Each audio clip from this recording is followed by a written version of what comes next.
Hi everyone, today I wanted to talk about my job, and I'm a flight attendant, as many of you know, and I wanted to give you some tips and tricks on how to become a flight attendant.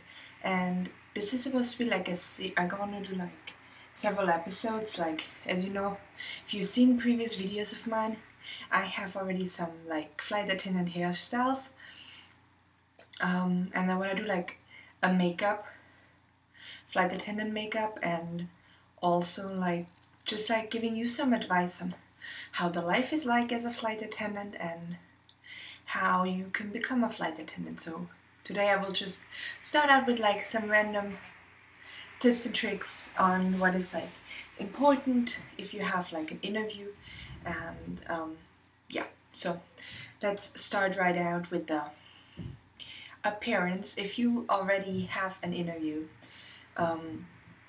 have come in groomed, and not just, you know, like ponytail, some lip gloss on. Come in like how you actually would do your makeup and would do your hair if you would be a flight attendant. So, you know, they can see like, you know, how you would look like actually in a uniform.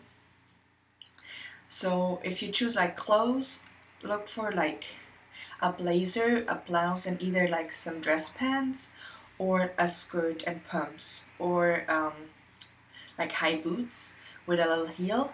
So, you know, like you have already like the kind of like the look of a flight attendant. That's always impressing. And for jewelry, like if you're married and you have a or have an engagement ring, wear it. Like no deal, like, you know, no discussion. But if you just wear like 15 rings, like leave them at home.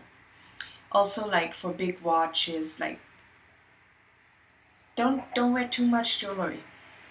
Usually what you do, if you have like, you should wear like some studs. Those are just like some blue diamond studs, and because my uniform is blue, I wear those also when I work. And you know, they're nice. Like, they're also like for safety reasons. You should not wear like humongous hoops or chandeliers or anything like that. And then if you're gonna do your makeup, like go for like a good foundation, cover up your face really nice, and do your brows, like groom your brows, um, and then wear a matte eyeshadow, like just a matte color. And I can recommend from the Naked 2 palette from Urban Decay. I do recommend like the first one, which is called Foxy. It's a matte beige or off-white, and this taupe color tease, I have it like all over my lid, no grease, no nothing. And then just some mascara on, some eyeliner, you're done.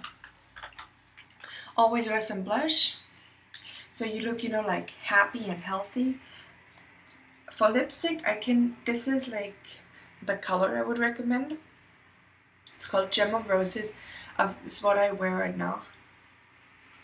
Unfortunately, it was a limited edition, I think.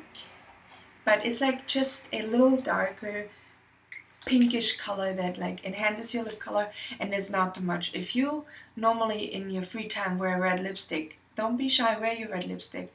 But if you actually don't, like, don't go crazy. You have to feel confident. For your nails, really important, they have to be groomed.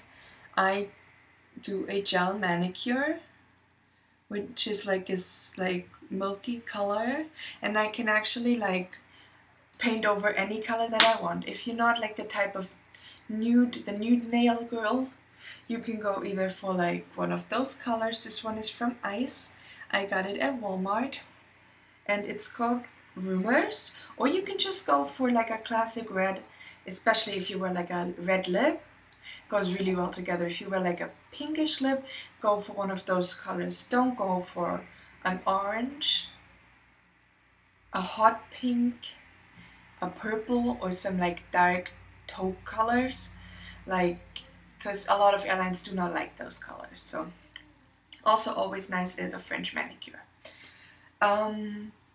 Yeah, so if wear some light like a little spritz of perfume, and as you see, like, do your hair, make your hair up in a bun or in a ponytail. If you have shorter hair, give yourself like a nice blow dry, and yeah, going confident. That's like really important.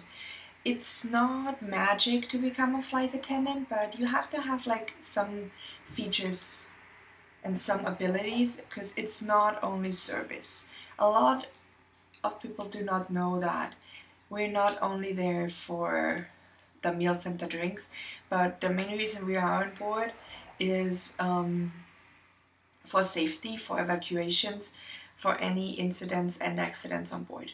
And a lot of people like do mistake us with like that we're just there for their drinks and their amusement, but actually we're there like to save them.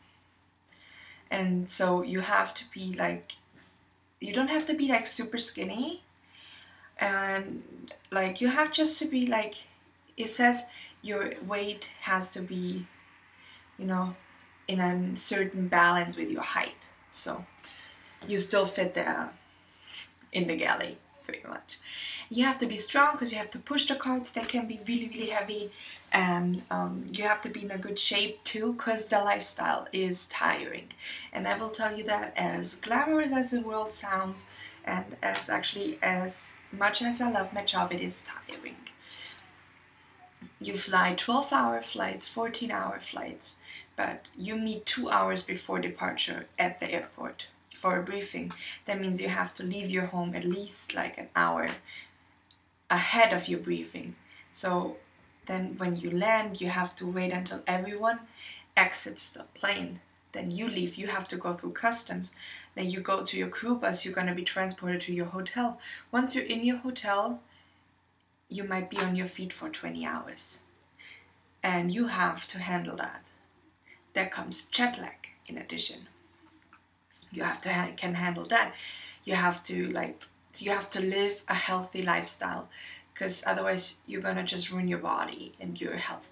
You have to drink a lot of water, eat lots of vegetables and fruit, and like do some sports, do some activity outside to do that. And like you have to, being a flight attendant, I think is not only a job, it's a really big commitment, because it's a lifestyle. You have no more weekends, because you just have days you work and days you don't work.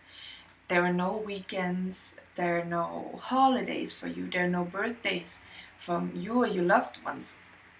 The crew planning does not mind if it's your mom's birthday or not. You might fly that day, you might not. And so there's like a lot of things you have to consider. You also, even though you enjoy flying, you have to ask yourself, can I enjoy like being on a plane 14 hours, and then after like a day of layover somewhere, can I be another 14 hours in a plane? Is that like what I want to do? Can I do that? Like, can I be like, and you work together all the time with a different team. You don't know those people before. My airline is pretty big, so the chance of flying with the same people is kind of rare. So, you know, you come into the briefing and there are 15 other people you haven't seen before in your life. And you're supposed to work with them together like this close for the next 16 hours. Right? You're gonna ask yourself, can I handle that? Can I like maybe sleep in the same bed someone else slept an hour before? Can I like work like that together on this really limited space? Like a galley is not a football field, it's a small space. You work together really on really close, like a close ground. So those are all like questions you're gonna ask yourself, or like, can I handle all those complaints that come in?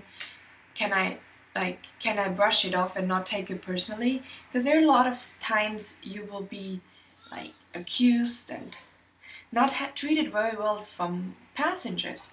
They don't mean like that personal to you. They just mean that in like, you know, like they tired. They don't want to be in that little like tube flying over the ocean. They want to be already with their loved ones, or they didn't even want to leave their loved ones. So many reasons that people are not happy in a plane. So they will be angry, and they may be like transfer it to you. Can you handle it and brush it off?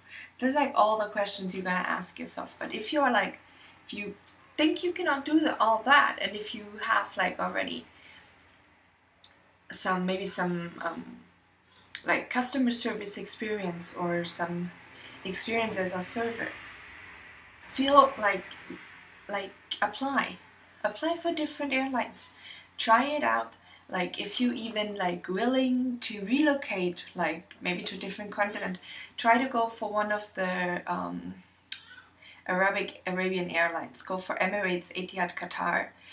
They hiring, and it is a awesome experience. I gotta tell you, I have some friends who work for Emirates, and they loving it. Emirates has a few lovely destinations. It's a shitload of work, but it pays off quite nice, and they hiring a lot more than American or United, the airlines in the United States do.